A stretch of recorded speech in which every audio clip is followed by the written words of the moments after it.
আমার বাড়ি দিনদিরা, আসল বাড়ি। আপনার গ্রামের নাম? নাম দিনদিয়া, নামা বাড়ি, কেরানীগঞ্জ থানা। ভাই লোকে যে মন্দ বলে, আমি বলে ভিক্ষা করি, আমি জীবনে ভিক্ষা করিনি। আমার ইচ্ছা আমার পরিবারগুলো একটু দেখা সাক্ষাৎ করতে চাই, তখন আমার বাড়ি নিয়ে একটু দিয়ে আসবে। আমাদের জীবনে এমন কিছু ইচ্ছে থাকে যে ইচ্ছেগুলো পূরণ হলে মনে হয় যেন সব পাওয়া হয়ে যেত।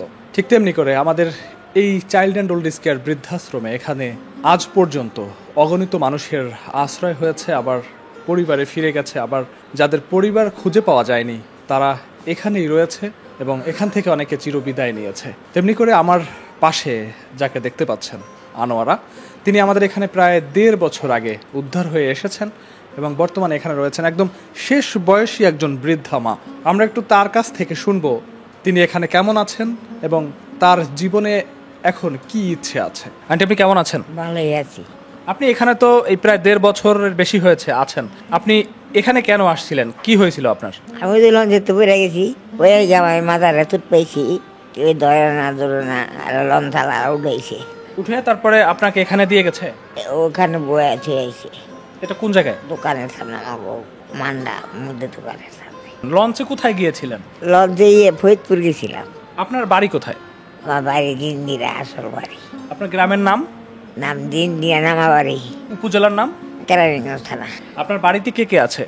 আমার এক খালা, হুবু, আর কেউ নেই। আপনি যখন এই যে অসুস্থ হয়েছিলেন ওই সময় আপনি বাড়িতে কাদেরকে রেখে এসেছিলেন? খালা, ওই হুবু। আপনি বিয়ে করেছিলেন? না, আমার বিয়ে হয় নাই। ফরিদপুর থেকে ফেরার সময় দুর্ঘটনা হয়েছিল। দুর্ঘটনা হয়েছে। আপনি যখন সুস্থ ছিলেন তখন কি কাজ করতেন?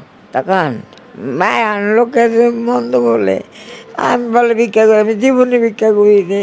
তাহলে আপনি কি কাজ করতেন? দোকান দোকানে পানি দিতাম। দোকানে দোকানে পানি দিয়ে টাকা উপার্জন করতেন? হ, এরপরে সেই টাকা দিয়ে সংসার চলতো? হ, আমি খাইতাম ভালো আছে। আপনি যখন সুস্থ ছিলেন তখন কি করতেন? ওই চিটাং কাজ করতাম, খাইতাম লইতাম। চিটাগাঙে কি কাজ করতেন? এমনি মানুষের একটু সিগারেট রান্ধে দিত, চাচু আইনা খাওয়াইতাম। এটা এটা কি কোনো অফিস না কোথায়? অফিস, একটা অফিস আছে ছোট। সেখানে আপনি কাজ করতেন? আন্টি, মানুষের জীবনে তো অনেক ইচ্ছে থাকে। যেমন আমরা এখন তরুণ বয়স, আমাদের ইচ্ছেটা অন্যরকম। আবার আপনি যেমন এখন বয়সের একদম জীবনের শেষ সময় চলে এসেছেন, এই সময়ও মানুষের অনেক ইচ্ছে থাকে, ছেলে মেয়েদের সাথে থাকবে, পরিবারের সাথে থাকবে। আপনার এমন কোনো ইচ্ছে আছে কিনা? আমার ইচ্ছা আমার পরিবারগুলো একটু দেখা সাক্ষাৎ করতে চাই, তখন আমার বাড়ি নিয়ে একটু দিয়ে আসবে। আপনার আল্লাহর কাছে ভালো বাবা। বাড়িতে যেতে চান? এটাই এখন ইচ্ছে? হ্যাঁ বাবা, বাড়িতে গেলে একটু ভালো হতো বাবা। আপনাদেরকে একটু বলি, এই আন্টি তিনি মানসিকভাবে অনেকটা ভারসাম্যহীন অবস্থাতেও আছেন। দেখেন, জীবনের এই শেষ সময়টাতে এসে এরকম পরিবার পরিজন ছাড়া একটা বৃদ্ধাশ্রমে কাটানো, তাও আবার অচল অবস্থায়, তার মানসিক অবস্থার বিপর্যয় ঘটবে, এটা স্বাভাবিক। যা বলছেন জানি না তার সাথে বাস্তবের কতটা মিল আছে। আমরা চাই তিনি দ্রুতই তার মানসিক অবস্থার উন্নতি এখানে হোক এবং সুস্থ হয়ে উঠুক এবং তার পরিবার পরিজনদের নাম ঠিকানা যেন দ্রুতই বলতে পারে। আমরা চাই তিনি দ্রুত সুস্থ হয়ে তার পরিবারের কাছে ফিরে যাক এবং কোনো মানুষের জীবনেই যেন এভাবে না কাটাতে হয়।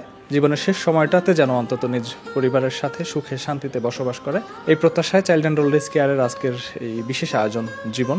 এতক্ষণ আপনাদের সাথে ছিলাম আমি, নয়ন সিনহা।